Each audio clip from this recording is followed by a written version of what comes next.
We're really in the spotlight, so to speak. Yeah, it can be. Maybe slightly dim the very harsh too much spotlights. glare. It's more an interactive session, I think, so at least we need to see everyone. Lovely, thank you. Very good. This might be too much of a mood lighting, but... Okay, so thank you for coming, Ronnie. No, thank you. And thank you for being with all the people here. We have about an hour, and I thought we'd leave the last half an hour or so for people to interact with you. Sure. And to ask about whatever they are interested in. And in the initial part, we'll take it in two parts. We'd love to know about what you're doing now and what you're doing with the wealth you've generated, what new business ideas you are engaged in. And then we'll ask you a bit about your own journey and your motivations and that kind of thing. Sure, okay? Look forward. So tell me, after you sold UTV for a reputedly huge amount of money, what did you do next? Yeah, with a small caveat that don't ever believe what you read in the newspapers, only refer to what is in the public domain. Okay. I think, I would say when I exited in February 2012, and I think it took a fair amount of time to decide that that's what one wanted to do, and I think in India, normally exits are not something that are the normal part. I think we run family businesses. I think most of us are obsessed with 51% and control.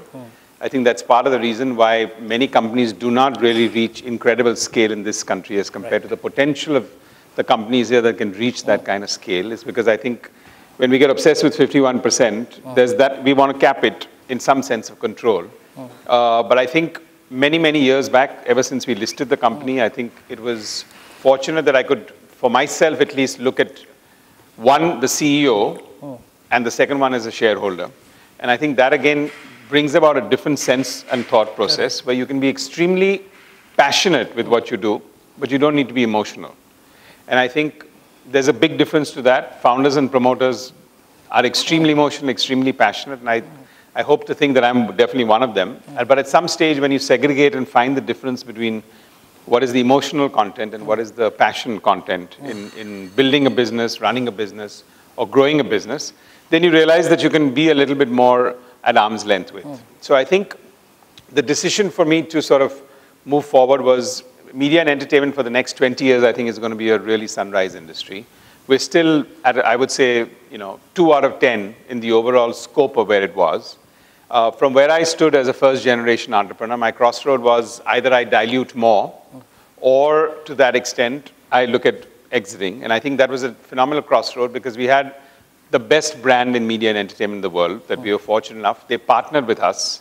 They took a minority stake in a company which they've never done anywhere else in the world.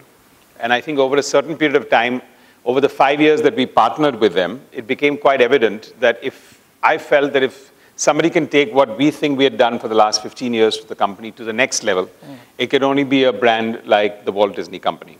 So I think in the interest of the company, in the interest of the 1,200 people that were working there and what their aspirations can go to the next level, and where I think the company could have gone to the next level, I think that was the reason for sort of divesting. So the next 2 years actually went in really doing what I would say is the transition process. The jury was out whether I would do it for 2 years or 5 years. But I think at the end of 2 years, I think my job was more than done, which to that extent, I think a lot had to do with the fact that as we built the company over the last 10 years before I sold it, one of the most important aspects, I think, in building a company is culture. And I think you'll see differentiations between good companies and great companies. And I think people look at PE ratios, which are linked to EBITDA and multiples. But I think when you look at cultures of companies, and if you look at that DNA, I think that in itself, and especially in a mature market, you'll find a varied degrees of what I would call the PE ratio that goes up when you can actually exhibit a company's culture, whether it's highly innovative, whether the people have a high sense of ownership.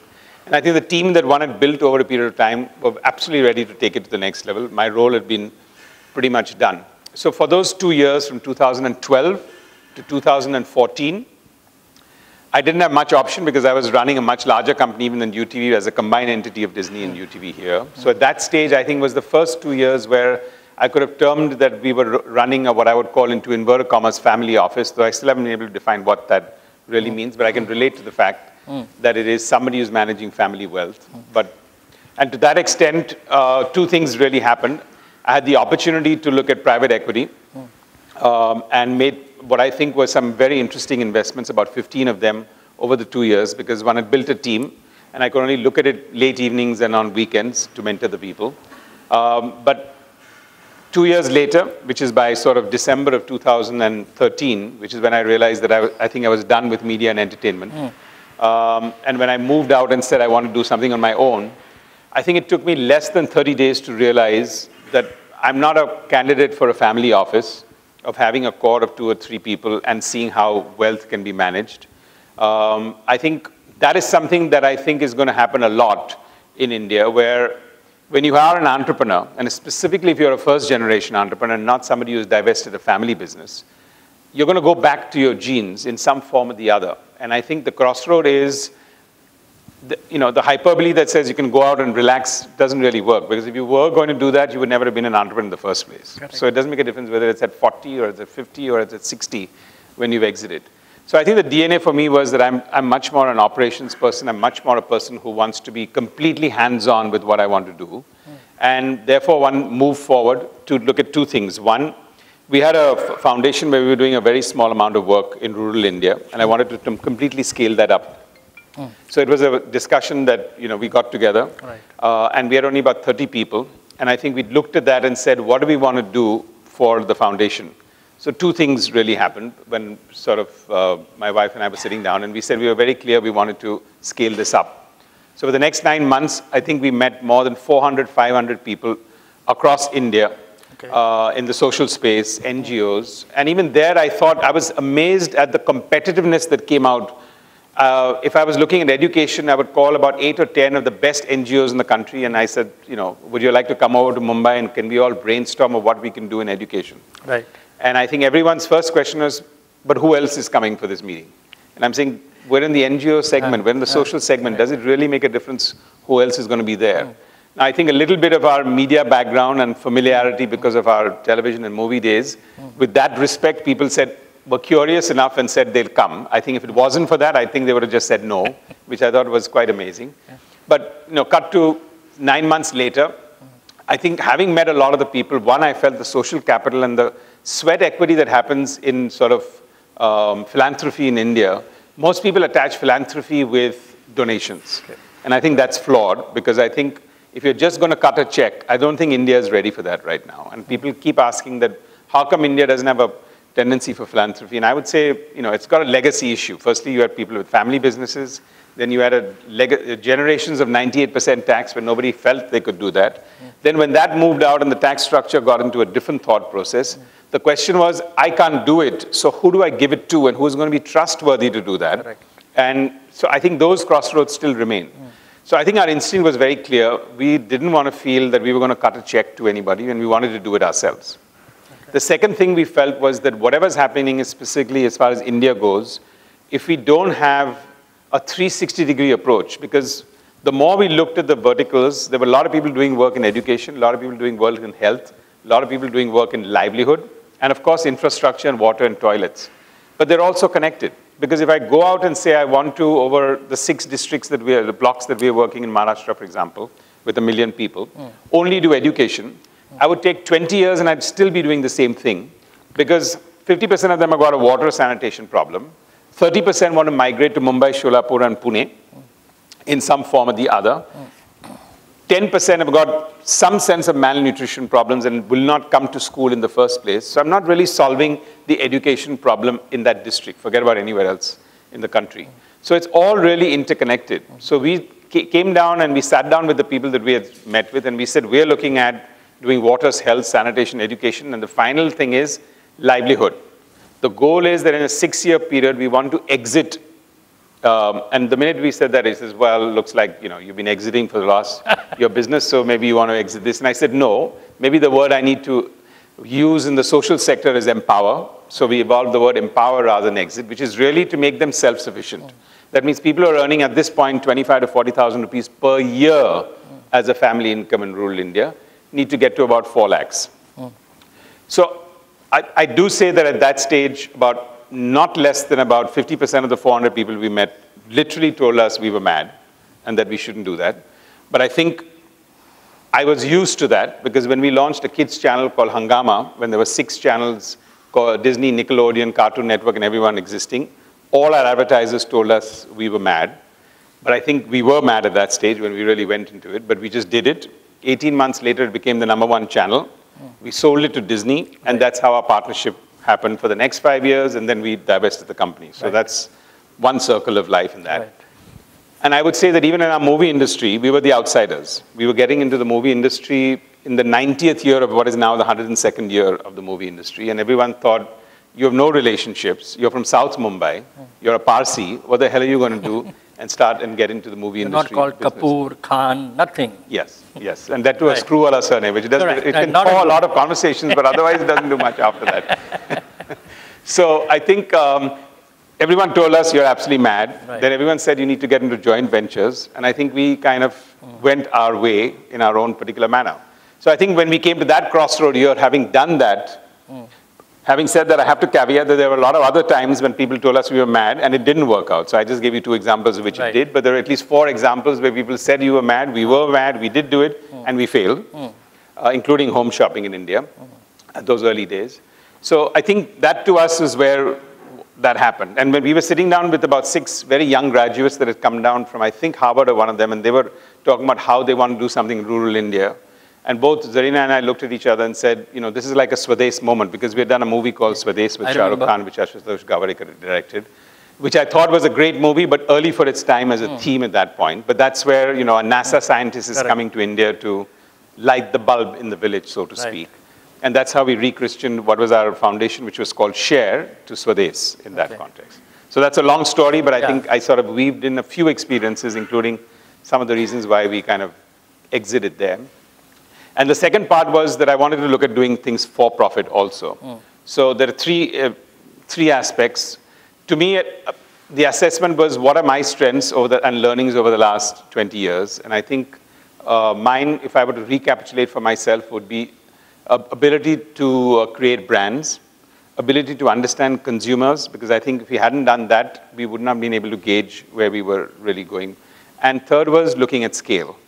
And therefore looked at sectors where how can one be disruptive to create brand, scale, and to some extent. And I think the 3 areas that one has settled down on to build ground-up businesses, which we hope will be larger than UTV as we go forward the next 10 years. One is in the field of sports, which I think at the moment seems like a hobby, but we want to make it into a business. As much as when we started in media and entertainment 15, 20 years back, it looked to most people like a hobby in the first place, because there wasn't a sector, there wasn't an industry, we couldn't attract people. But at that stage also it was extremely interesting for us to do it, and then it became a business. So we took an underdog sport with a chance meeting with Anand Mahindra and said, I'm starting something in Kabaddi, and we were the first people who said, let's do it, which I think gave them the courage to get on to really go on and do it. And now it's the #2 watch sport in India, right after cricket and above football. And that's only in the first season, and we have more coming. And I think we're doing something in football, more in the training sector, and we want to bring motorsports down. So I think we've, out of nowhere, where it wasn't by strategy, it's really an opportunity is what I would say here. So I don't think I got up one morning and said, in my second innings, I want to do something in sport. The Kabaddi happened because it just was a dinner table conversation that says, and we said, wow, that's an underdog sport. Everyone plays it, but if we can clean it up, if we can put it on a mat, not do it under matti, it'll make the guys really look hot. And 30% viewership for Kabaddi is women. In cricket, it's 10%. 10%, 90% male viewership, 10% female viewership. Kabaddi is 30% female viewership, 70% male viewership. So we obviously did something right in the first season. But that was the sort of what I would call the underdog sport. So that was exciting. And because we brought a team to do that, then we said, now what more do we want to do? And I think we've done something very different in football and something very different in motorsports. So what are you doing in football? So football, I think, we looked at the league, and I think it's a tremendous because it's put that into the spotlight. But to us, it sounded like a really nightmarish DCF model for about 7 years, as far as football went. So we kind of almost 3 days before bidding for that document, turned the paper over, and I spoke to my colleague who was the CEO of the sports that we've got there, and said, okay, for this same money, which is, we're going to spend about 100 crores over 5 years before it turns profitable, what could we do for football? And I think, again, back to my media experiences of how do you build sectors and industries where you've got to really invest in talent and people and pool of talent and people. And I think in India, we're not going to be able to get to be a sporting nation unless we actually start with people at under 12, 13, and 14 years of age, which we don't do. And second, all of us spoil our kids. We're extremely protective, with the result that when you actually send them abroad, you have to go out there and drop them. Then you have to stay with them for 2 weeks. Then you have to hold their hand, and then give them a mobile so they can stay in touch with you every day, which just does not happen in the Western world with a lot more people. So the discipline of training, so actually we tied up with the Bundesliga, which is the German, before they won the World Cup last year, and are now sending 90 kids every year in training under 12, 14, and 16 years to their clubs there. Over 6 years of boarding training, for 6 years, that's the commitment. And then we manage their careers for the next 15 years. Okay. So we're hoping to generate an ecosystem of about 400 players over the next 6 years, of whose careers we'll manage for another decade and a half after that. Okay. So I think, to us, that was being disruptive in the sports space. Now, you mentioned that as a PE investor, as an entrepreneur, a first-gen guy, you bring a different kind of flavor to your investing and to the mentoring that you do. Can you tell us a bit about that?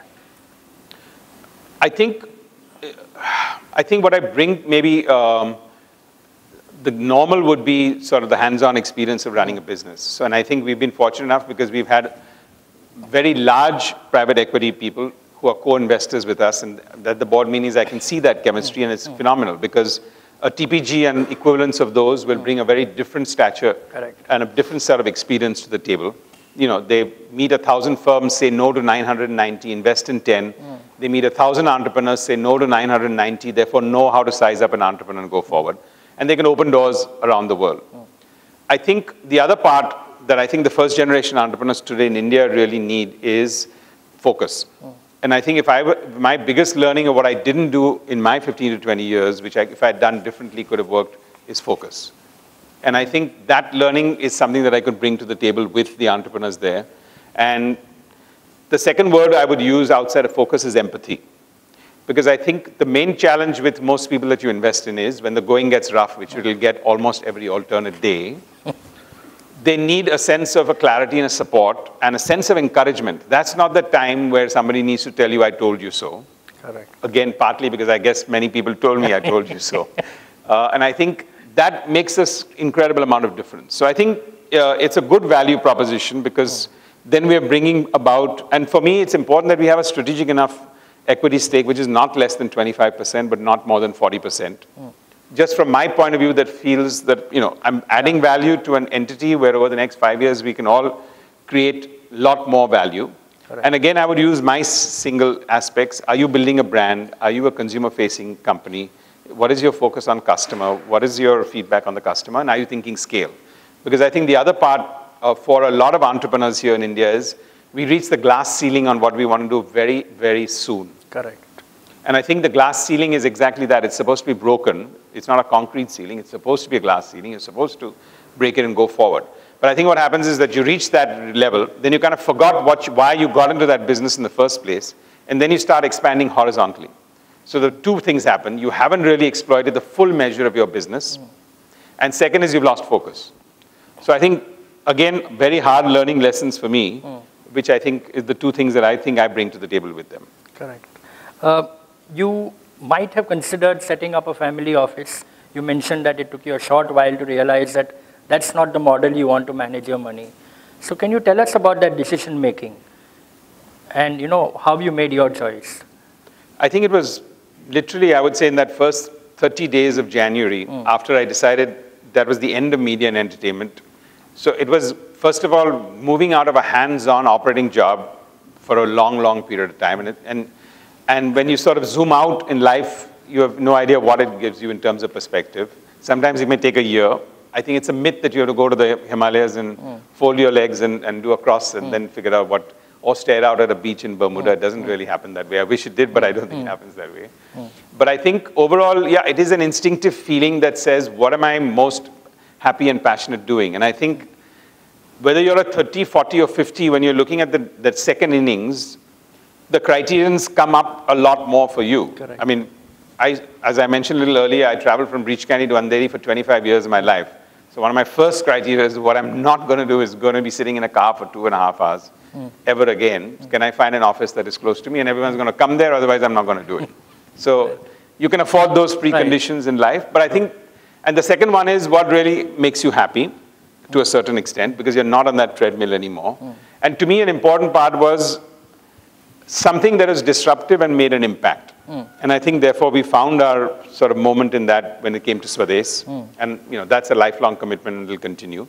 But I think what we're doing in sports or what we're doing in education and whatever else, all of them, either they've got to be extremely disruptive. That means we've got to try to have a slightly different take on it. So that, to me, was the turn on. Okay.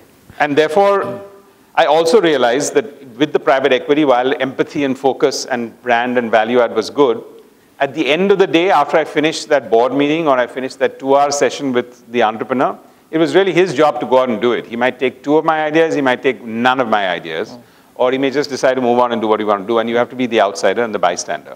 And that was not that gratifying, having been an entrepreneur in my life. In that 2 months, when you were making that decision, I'm sure everybody and his uncle must have tried to meet you, tell you that they know how to set it up, or offer to run it for you. Many of the branded family offices are there. What was your experience of dealing with people from our industry? What do we do right? What do we do wrong? And what do you think we can learn?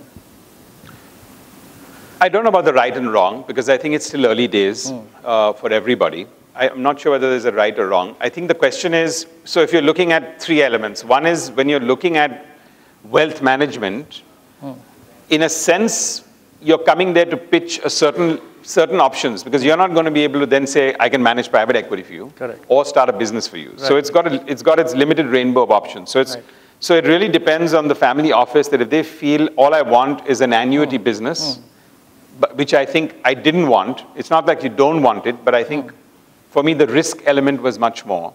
So once I know that I'm willing to take the risks and I want to put the money where my mouth is, then it's a different DNA. I think the other element was more in terms of structures. And there I found, I have to say, and I'm sure with all respect to a lot of people here, that I had to take a few steps back, because everyone came in and gave a structure, and the first word I heard was trust, trust, trust. And I said, well, wait a minute, why do I have to form any trust in that thought process? Then it came to holding company and NBFC. Sure, we understand some of those regulations. But I think the element of that structure part I felt was a little bit overpowering from where I came, because I felt it just sounded like a very complicated structure, which I'll have to retain you 3 years later to resolve in any case and solve it and make it the next structure. Just tell me something that is foolproof for 10 to 15 years. I'm not sure I got any answers on that in that context of if I want to do this, how do I necessarily go about and structure that? But I think for me, the differentiating factor was I was willing to take the risk. I was not looking at an annuity business. If I was looking at listed equity, I'd rather have a desk of my own with 2 people and understand and do the research and read on the companies than do mutual funds. And my dad is 94 and he does that, so I'm quite happy with that. But, I would look at it differently. Is it true that Parsis have enormous shareholding in large trunks which they keep under beds? Well, thank God for dematting, right? Thank God for the dematting part. But you're absolutely right. My father-in-law has a cupboard. I said, but this is all fictional now, because it's all, and he says, no, but this is where it all started. Okay. So I'd like to turn to the audience. This is an opportunity. It will take 10, 15 minutes, It's an opportunity to interact, ask about, him, ask about your work, about our industry. So may I invite somebody to be the first guy? Usually if you have a first guy, then you get about 10 after that pretty fast. Thank you. And it would be good if you could just say your name. Yeah. I am Mehul Zatakia. I'm also a wealth manager for a lot of high net worth individuals. But my question is very different. Now that, you've gone through this gamut, and our principal worry for the country seems to be job creation. Now, one of the observations we have whenever we travel overseas is tourism is a massive job creator. And we don't see that tapped at all in this country, apart from a few hotel industry. To give a very specific example, if you go to Sydney, they'll take you to a 3-rock formation, and they call it Three Sisters. 30 buses would go there every day with 50 people each, spending 6,000 rupees. Now, the kind of wealth that little 3 rocks are creating is enormous. So since you have a little time and a little money and you've been through this business, can you specifically look into this aspect and see how tourism can be built up, specifically with the objective of creating jobs? And you can do it commercially, you can do it through your Swadesh or whatever, but you'll be doing the country a great favor. Yeah, I mean, sure. Just my only take on that would be, the tourism is in the sort of middle portion of a lot of things that have to move in an overall system. So you can't take it as a social service, and you can't take it just as a job creation. And it's not just about hotels, buses, and luxury in that context. I think the first part here is infrastructure. And people come to a country because, all I'm saying is, wherever we go, whether it's to Italy and to the epicenter of Europe, where there's a lot of history, and everyone knows India is history in its sense in many ways. But I think there's an entire ecosystem where we need to resurrect the way we keep our national monuments and how we can do that. So there's an entire infrastructure that needs to be created where people feel it's comfortable to come in and have a pleasurable experience to come into the country. The second is that what we've got to be able to actually redo and reprotect all our national heritage. And the third one is we've done a sad job of marketing the country. So unless these three things happen, the rest will be not such an, and that requires actually a lot more government push than anything else, because unless you actually do that, no private enterprise can do that. Yes, you can take one aspect or two aspects, but I fully agree with you that it's got incredible potential. It's a major brand mover for the country.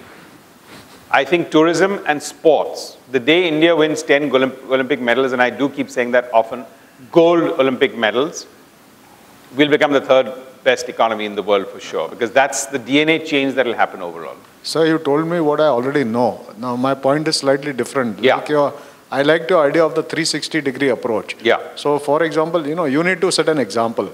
Now you've done it in, let's say, in a village for education, and you understood the importance of a 360-degree approach. Yeah. Now the same thing happens in tourism.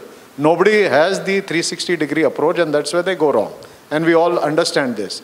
Now if you pick up, let's say, one monument, let's say a Chor Bazaar, let's say a Mahalakshmi temple, a Dhobi Ghat, put your 360 approach. I agree with you. I'm not debating the thought process, but I'm just giving you a reality check. Okay. In the village, I don't need to check before I go in there, except with the villagers. Yeah. And my social community socializes with them. We go in there and we make them comfortable. But if I have to get to a national monument, I have to go through 7 or 8 processes to be able to see whether I can do good to that. And I think that's the differentiating part. If I were to do it for a Parsi fire temple, I'd still need 9 permissions from the Parsi Panchayat, which may be more cumbersome than even getting it from there. So I'm not being negative. All I'm saying is it is an incredible opportunity. And if the government has a mandate, this one needs a different push altogether. Do give it a thought. Thanks a lot. Yeah. Yeah. Behind you. Oh. Good morning, sir. Hi. Thank you for being here and sharing your experiences with us. I'm Ravi from Beyond Life. I have 2 questions for you. One is this: when you spoke about these things about being disruptive in certain sectors, etc., this thought process, do you think it's more of starts with gut and then moves to disruptive, or do you, how do you, if you can just throw some more light on it, because I think that's really important.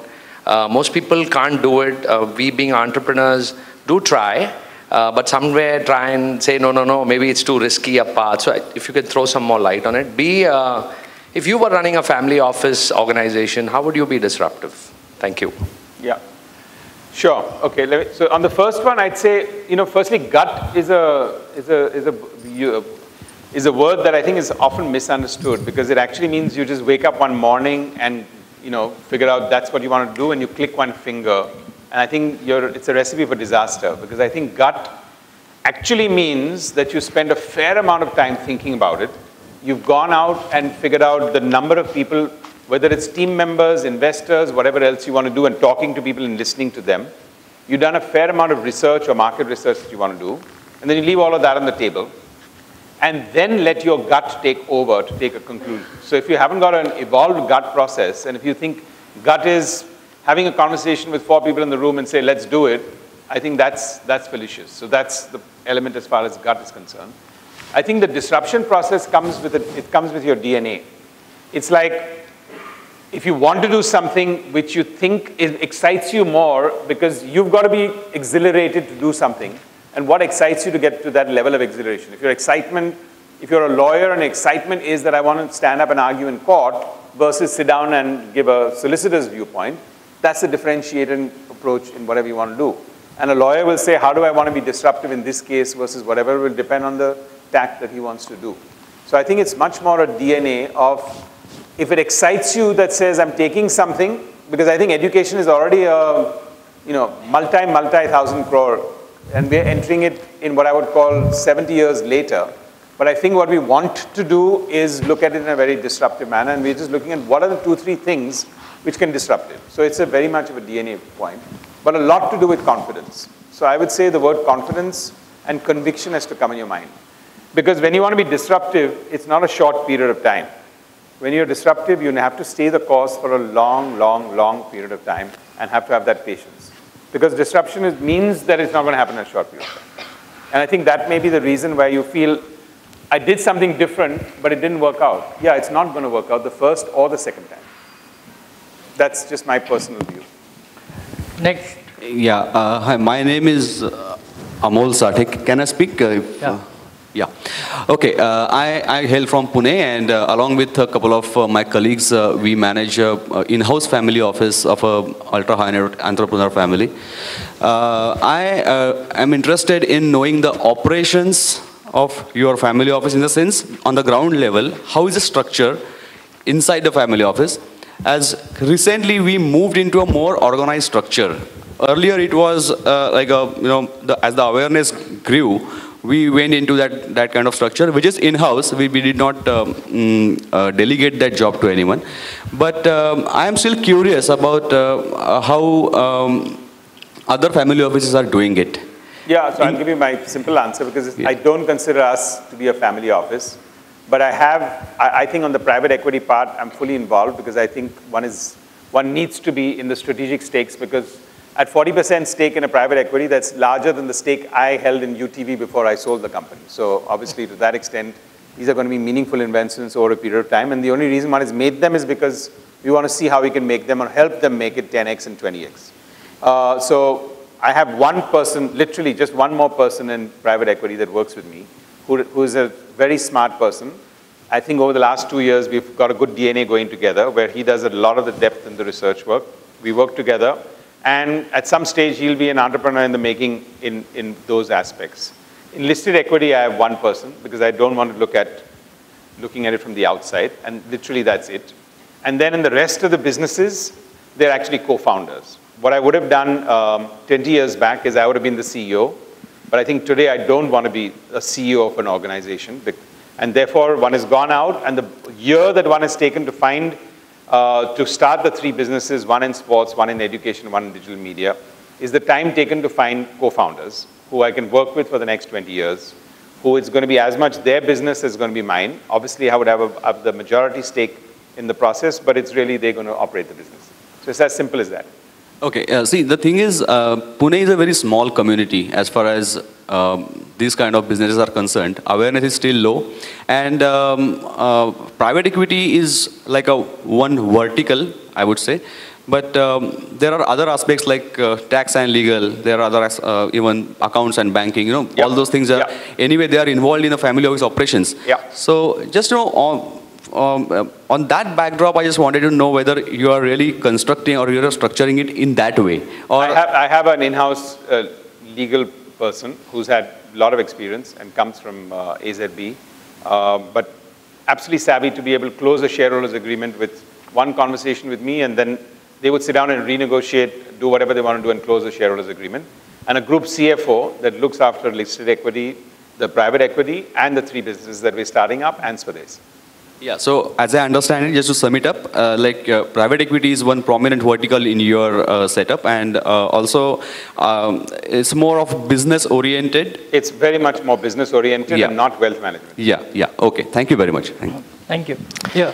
Hi. My name is Devain. Hi. You have a fair amount of experience in, scaling and exiting the business side of things. And with Swades, you're kind of also exploring scaling and exit or empower in the social space.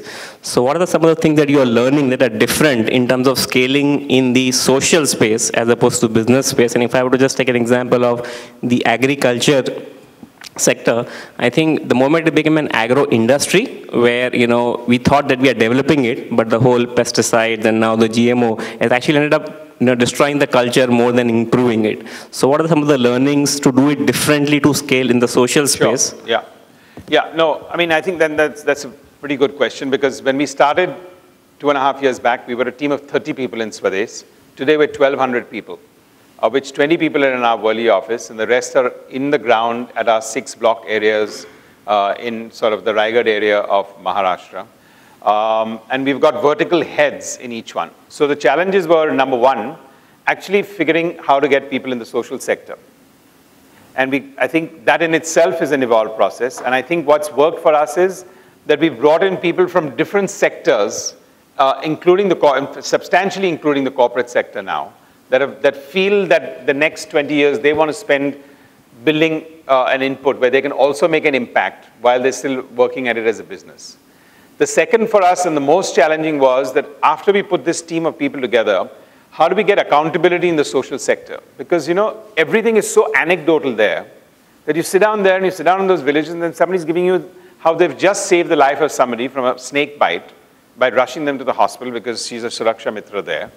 Now, how do you get that to say, okay, but I still need you to make 10 house visits a day, 26 days of the month, and you haven't made your 260 house visits this month?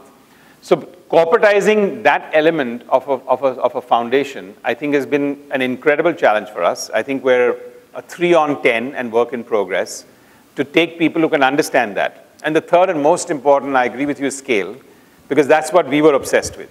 Not only did we take a challenge of a 360-degree approach, but we took the challenge of 1 million people, not doing 360-degree with 5 villages, because to me it was like, so I'll make a model, but what will we do with that thought process? Everyone will say, okay, with 10,000 people you can do that. Can you do it at scale?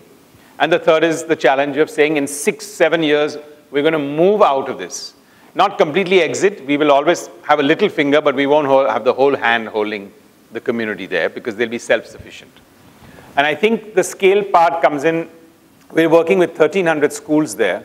But actually that scale part has come because of our sort of corporate background and learning. So when we're looking at agriculture, in our geography, we've got 90,000 farmers who have an acreage of about 1,25,000 acres that we're dealing with. So just getting them to move from what is their sustenance crop like paddy to get into now for income and for earning, not just for self-consumption, but at scale, requires everything at mass level. So, and I think that's what we've done. This year, for example, we'll create 15,000 entrepreneurs in our geography, in poultry, in mushrooms.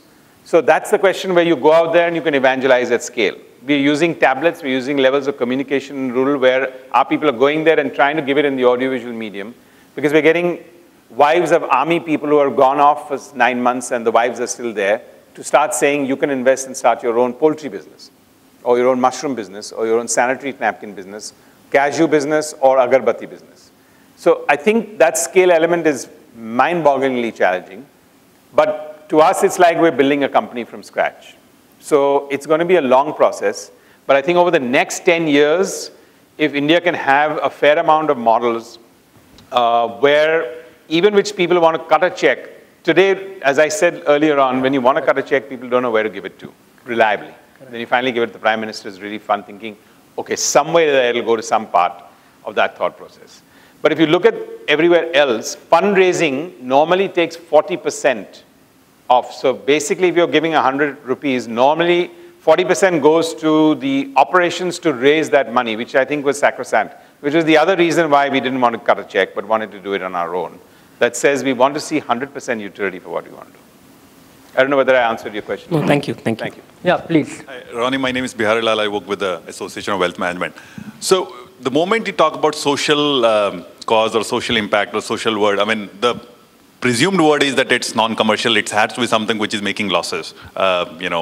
Well, by it's default. not for profit. I wouldn't say making losses. Right. So not the assumption primary from people's perspective, it has to be something which is out of charity and not doing any business sense out of it. Yes. And on the other side, you're talking about private equity and making businesses and empowering people. Yeah. So these are two different states of mind where, on one side you are sort of commercially motivated to sort of make wealth. And on the other side, you are trying to make impact where sometimes measurement is a problem. Yep. So how do you balance those things in terms of, because these are two different sort of state of minds which conflict with each other in some sense, or maybe, they kind of help each other.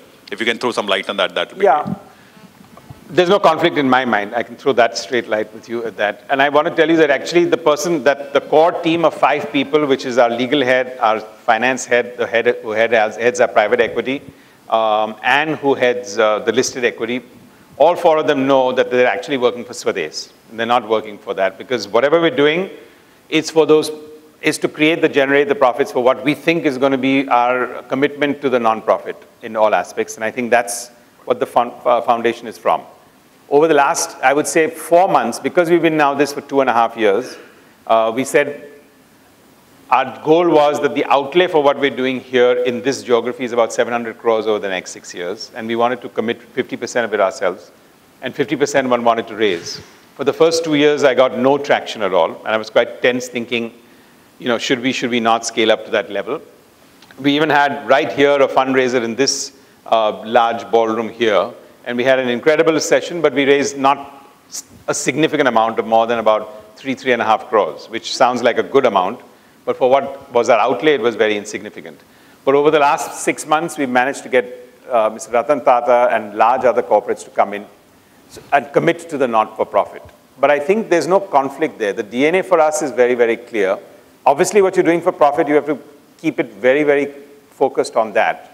And you're not-for-profit, you need to understand what your budgets for those outlays are. And you work that through. I think it really depends on what you want to do. I don't think when Mr. Premji is looking at the foundation and he's putting a lot into what he's doing there, he has any conflict that therefore, Wipro has to move into a sort of a more philanthropic and more socialistic viewpoint.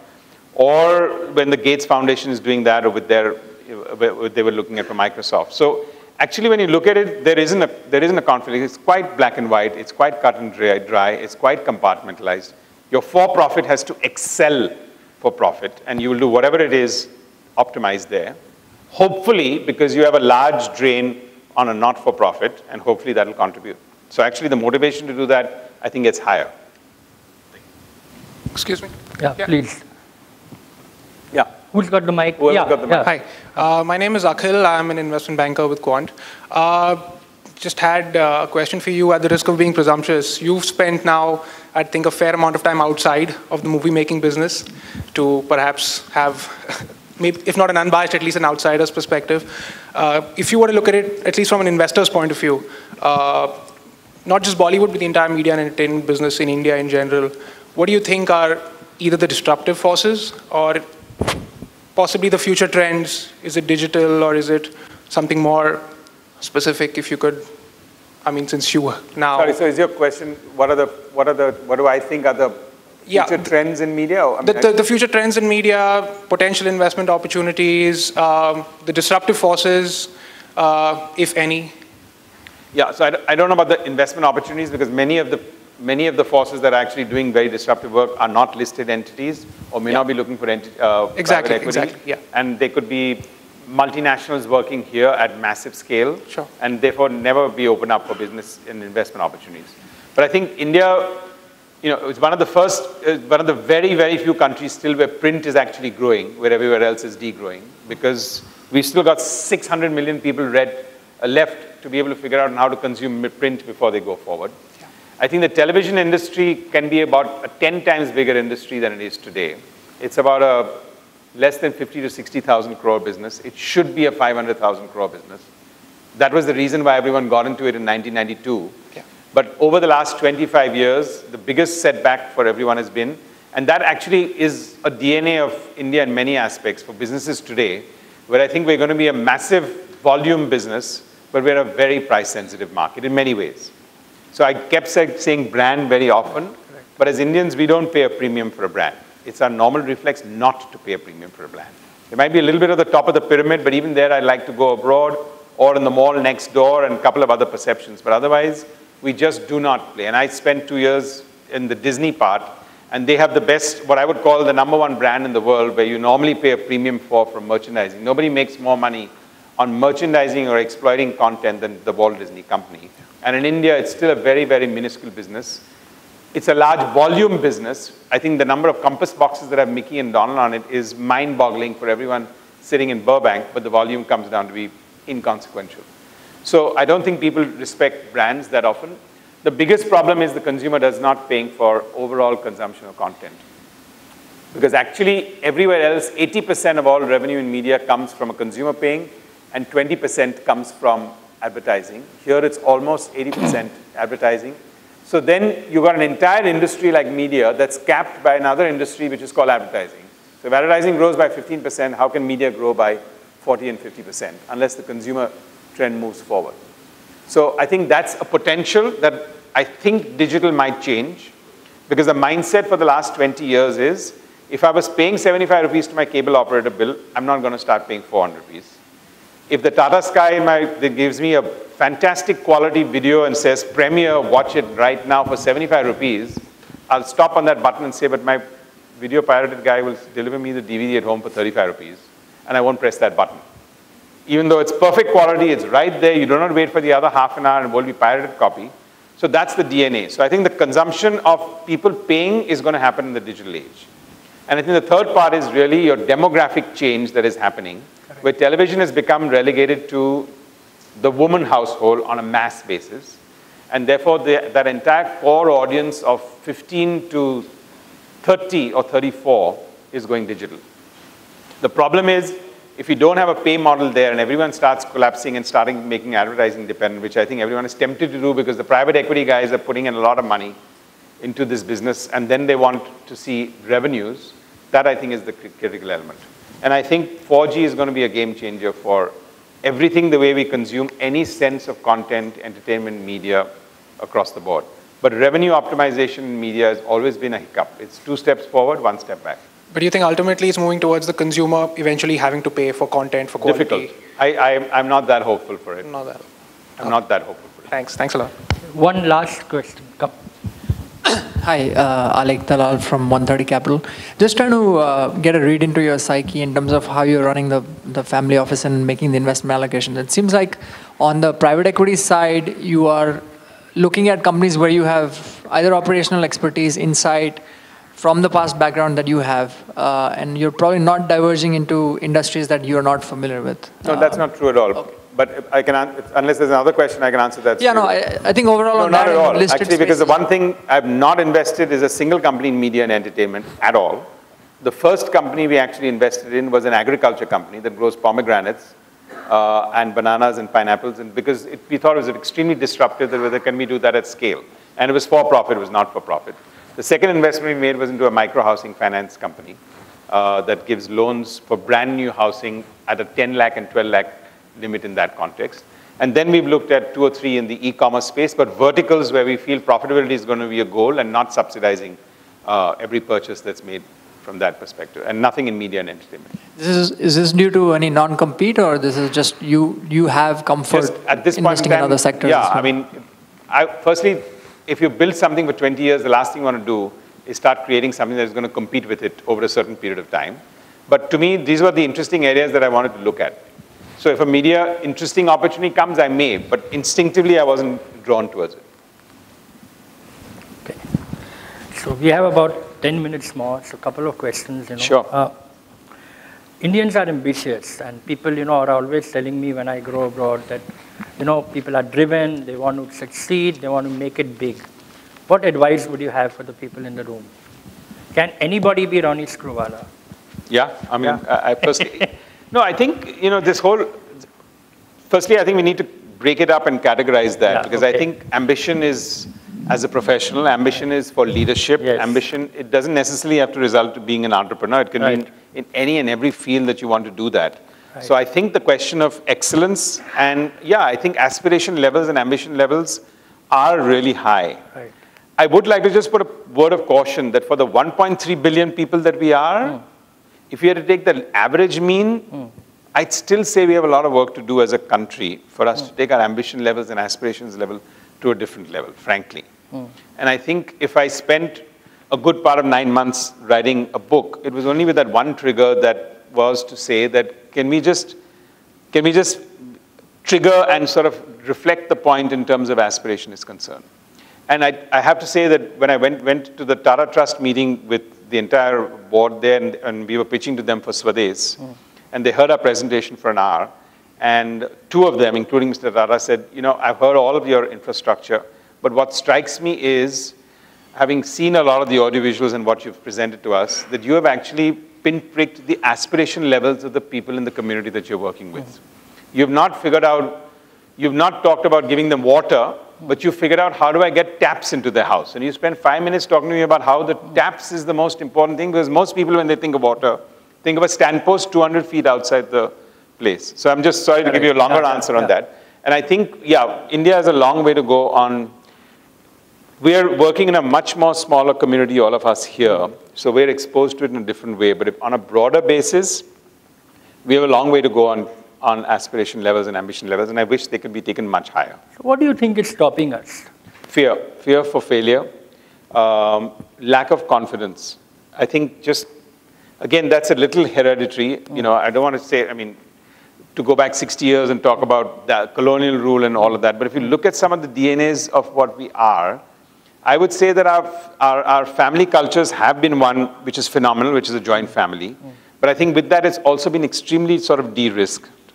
A lot of people come from the fact that, you know, okay, let's get yourself a degree, and then let's go look for a job. Entrepreneurship 20 years back, and I think to quite an extent today still is, oh, so you didn't get yourself a good job, okay, so you then became an entrepreneur. And it's literally that look 9 out of 10 times that would be there. Now, how do you get aspirations levels up if that is the normal DNA of people? So I think and if you look at it, there is a deep sense of that total lack of that supreme confidence that you need to really go out there and do that. And I think, you know, tourism is just one such ambassador of showing the confidence of a country, which is why I think sports to me is a disruptive area, is because you just go out and show to the world in a different element or whatever else. Otherwise, you know, what are you doing out there? So I think it is a bit of that. That's my point of view. So let's say failure is unavoidable. Everybody says that, all the management gurus say that, the entrepreneurs say that. So if I fail, or if we are failing at something, how would you advise me to deal with that? From your own life learning. Yeah, well, I think firstly, I think the word failure for most people sounds like, oh God, that's the end of the line. So I think you need to first figure out that actually what it is a setback. If you don't think it's a setback, but you actually think it's a failure and it's the end of the world, then I would say you're dead in the first place. And maybe you shouldn't have set out during that journey in the first place. Because the probability of that is 100%. The frequency of that could be 5 a day or 5 a month or 5 a year, depending on what stakes you're taking and what you're working with in that. And the fact is, if you don't fail, which means you're not taking enough risk and you're not experimenting. So that, I think, is all there in the domain. But I think the question is, for most people, it is the public element of failure. Okay. If you have a sense of confidence of your own, you're not going to feel that. And I think the second one is that most people think if I fail, that's the end of the line. And for my point, what's worked for me is whenever one has had that setback, I kind of recalibrate by thinking, what's my worst case situation? And I think it may take an hour to figure that out. It may take you a month to figure it out, depending on how deep your problem is. That, okay, what's my absolute worst case situation here? And the minute you sort of start acclimatizing yourself to that, like every brain and every body does, then it sort of takes a distant thought process. Like we all got up this morning at 8 and wondered whether we'd be here at 9, 10, or 11. But by the time in 15 minutes, we all kind of accepted, okay, this is what's going to be. 50% of the people are going to stay at home. Maybe the roads will be a little bit more clearer. Either I'm going out or I'm not going out. So I think in life, you kind of realign yourself. And the faster you can recalibrate to your worst case situation when you're coming to a failure or a setback, for me, that's worked well. So I think very inspiring. I read your book too, so that I would have a few good questions to ask you. But I tell you, it's a beautiful book. I advise all of you to read it. Dream with Your Eyes Open, now available in Hindi. I saw at the airport yesterday. Yeah, that's right. And thank you for coming here. Thank you. I remember actually a poem I read in school, The Road Not Taken. And it says, there are two roads diverged in the woods, and I took the one not traveled by, and that made all the difference. So your life is a living testament to that. Thank you very much. Thank Big you hand for Mr. Screw. Thank you. Thank you very much. Thanks a lot. Thank you. Pleasure. Thank you. Thanks a lot. Lovely. Thank you.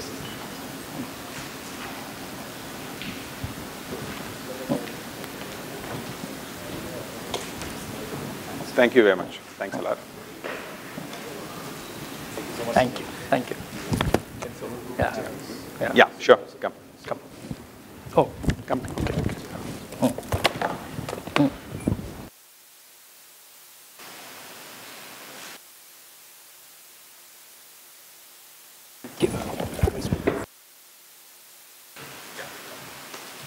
Thank you.